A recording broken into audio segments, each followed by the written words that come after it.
Hello everyone, আসসালামু আলাইকুম। সবাই কেমন আছে? আশা করি সবাই ভালো আছে। তো আজকে নতুন একটা ভিডিও নিয়ে হাজির হলাম আপনাদের মাঝে। তো আজকে দেখেন, সকাল সকাল ঘুম থেকে উঠে পড়লাম, আর আমি এখন আলু আর বরবটি কেটে নিয়েছি। এগুলো পাঙ্গাস মাছের পেটি দিয়ে ভুনা করবো। আর এদিক দিয়ে দেখেন একটা পাঙ্গাস মাছ ভাজি করতেছি। তো পাঙ্গাস মাছ ভাজি করা শেষ, আর এখন এক পর্যায়ে দেখেন কড়াইতে অল্প পরিমাণ তেল দিয়ে হচ্ছে পেঁয়াজ কুচি আর আমার গুলে রাখা মশলাগুলো দিয়ে দিলাম। আর এই মশলা কষানো শেষ হলে এখন দিয়ে দিলাম পাঙ্গাস মাছের পেটি। আর আজকে এই পাঙ্গাস মাছের পেটি দিয়ে কিন্তু মজা করে অনেকগুলো ভাত খাওয়া যায়। পাঙ্গাস মাছ দিয়ে কিন্তু অতগুলো ভাত খাওয়া যায় না, কিন্তু পেটি ভুনাটা খুবই দারুণ লাগে। এটা আমাদের খুবই প্রিয় খাবার। তো পেটিটা এখন কষানো শেষ, আর এক পর্যায়ে দিয়ে দিলাম আলু আর বরবটি। তো এখন আলুগুলো ভালো করে কষিয়ে নাড়াচাড়া করে পেটির সাথে মিশিয়ে নিলাম। তো এই পর্যায়ে দেখেন অল্প একটু পানি দিয়ে দিলাম। এখন ঢাকনা দিয়ে ভালো করে ঢেকে রাখবো। তো ঢাকনা দিয়ে ঢেকে রাখার পর একটু পর চলে আসলাম। ওর এদিক দিয়ে দেখেন আমার মেয়েটা খুব বিরক্ত করতেছে। আর এখন আমার পাঙ্গাস মাছের পেটি বোনাটা হয়ে গেছে। মাশাআল্লাহ, খুব দারুণ হয়েছে। আর এখন একটা বাটিতে নামিয়ে নিলাম। তো সকালে নাস্তা পাঙ্গাস মাছের পেটি আর পাঙ্গাস মাছ ভাজি। তো আজকে এই দুটি খাবারই দুপুরবেলা স্পেশাল আয়োজন হবে। আর এখন সময় 11টা, আর 11টার সময় আমি দেখেন শিলপাটায় বেটে রসুন বাটা আদা বাটা ভালো করে পেস্ট করে নিলাম।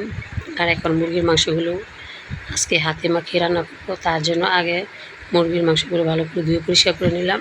আর এখন দিয়ে দিলাম তেল, পেঁয়াজ কুচি, তারপরে হলুদ, মরিচ, জিরা, ধনিয়ার গুঁড়া আর গরম মশলা দিয়ে দিচ্ছি এ পর্যায়ে। তো এগুলো দেওয়া শেষ হলে এখন ভালো করে মিক্স করে নিলাম। এখন চলে আসলাম ছাদে। আর ছাদে এসে দেখেন আমি ছাইগুলো উঠিয়ে নিচ্ছি। তো ছাইগুলো উঠানো শেষ হলে তো আজকে মাটি চুলা রান্না করব, তার জন্য আমি ছাইগুলো উঠিয়ে নিচ্ছি। তো আজকে আর ছাইগুলো বেশিরভাগ সময় আমার হাতে উঠানো হয়, কেননা আমার এখানে ওই নারকেলের আইচা বা ছাই উঠানোর কোনো হাতল মাতল নেই, যার জন্য ছাই আমি হাতে উঠাই। তো ছাই উঠানো শেষ, আর এখন পাতিলেটা চুলায় বসিয়ে দিলাম। আর এই পর্যায়ে দেখেন জাল দিয়ে দিচ্ছি, আগুনটা জ্বালিয়ে নিলাম। তো এখন দেখেন আবারও নাড়াচাড়া করে দিচ্ছি। তো আজকে আমি কক মুরগি রান্না করছি, ব্রয়লার না। তো এখন আমি একটু ঢাকনা দিয়ে ঘুরে ঢেকে রাখবো। তো ঢাকনা দিয়ে ঢেকে রাখার পর দেখেন এখন আমার মাংসটা প্রায় সিদ্ধ হয়ে গেছে, কষানো প্রায় হয়ে গেছে। তো ভালো করে নেড়ে চেড়ে এখন আমি ঝোলের পানি দিয়ে দিলাম। তো ঝোলের পানি আসছে, আর এই মুরগিতে আমি ঝোলের পানি বেশি দিছি, কারণ আমাদের ঝোল তরকারি সবারই প্রিয়।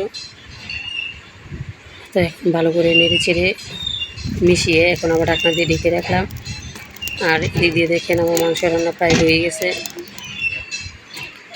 আর এই পর্যায়ে দেখেন আমি মুরগির মাংস বসিয়ে গরুর মাংস রান্না করার জন্য আগে গরুর মাংস ভালো করে ধুয়ে পরিষ্কার করে রেখেছিলাম। আর এখন এটাতে পেঁয়াজ, আদা, রসুন, তারপরে গরম মশলা, লবণ এখন দিয়ে দিচ্ছি, হলুদের গুঁড়া, মরিচের গুঁড়া, ধনিয়ার গুঁড়া। তো মরিচ নাই, অল্প একটু ছিল, সবটুকু দিয়ে দিলাম। আর এই পর্যায়ে দিয়ে দিচ্ছি জিরার গুঁড়া। তো এদিকে দেখেন মুরগির মাংসটা প্রায় হয়ে গেছে, এখন এটা নামিয়ে নিব। তো নামিয়ে নেওয়ার আগে আমি গরুর মাংসটা ম্যারিনেট করে নিব। মাংসের কালারটা কিন্তু মাশাআল্লাহ খুব সুন্দর হয়েছিল। তো দেখেন মাংসটা, আর এই যে মাংসটা অন্য পাতিলে নামিয়ে নিলাম। এখন যে মুরগির মাংস যে পাতিলে রান্না করছি ওই পাতিলে আমি গরুর মাংস বসাবো। তো দেখেন এদিকে আমি গরুর মাংস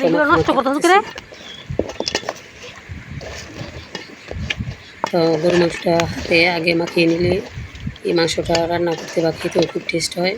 তো হাতে মাখিয়ে রান্না তরকারি খুব মজাদার, বেশিরভাগ মাংস। তো এখন আমার মাংসটা ভালো করে মাখামাখি করতেছি, কারণ এটা ভালো করে মাংসের সাথে সবগুলা মশলা মেশাতে হবে, যাতে মাংসগুলা কালার মশলায় ভরে যায়, সুন্দর কালার হয়। তো দেখেন মাংস সাথে মশলা কষানো শেষ, মাখানো শেষ। আর এখন মাংসের পাতিলাটা চুলায় বসিয়ে দিলাম। তো এখন দেখেন ঢাকনাটা উঠালাম, তো মাংস কষতেছে। তো আমিও আস্তে আস্তে নাড়াচাড়া করে দিলাম। এখন মাংসটা উল্টিয়ে পাল্টিয়ে দিলাম।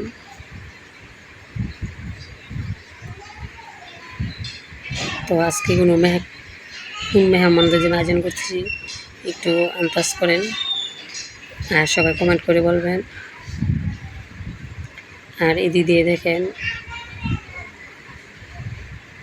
মাংসটা কষানো শেষ। তো আপনাদের আন্দাজ করতে হবে না, আমি বলে দিচ্ছি। আজকে আমার হাজব্যান্ড কুয়েত থেকে আসতেছে, তো যার জন্য তো রান্না। এখন আমি মাংস কষানো শেষ, ঝুলের পানি দিয়ে দিলাম। আর এ পর্যায়ে ঢাকনা দিয়ে ভালো করে ঢেকে রাখবো আর ধাপা জাল দিব। আর এই জালেই আমার মাংসটা হয়ে যাবে। মাশাআল্লাহ, মাংসের কালারটা কিন্তু খুব সুন্দর হয়েছে, খুবই ইয়াম্মি হয়েছে। তো দেখেন মাংস রান্না করা শেষ। তো মাংসে কিন্তু দুটোটা মুরগি মাংস, গরু মাংস দুটোটা রান্না সুন্দর হয়েছে। আর দেখেন এক পাতিলা থেকে আরেক পাতিলা নামানোর সময় কালি পড়েছে পাতিলাতে, তো আমার কালিটুকু মুছে নিয়েছি।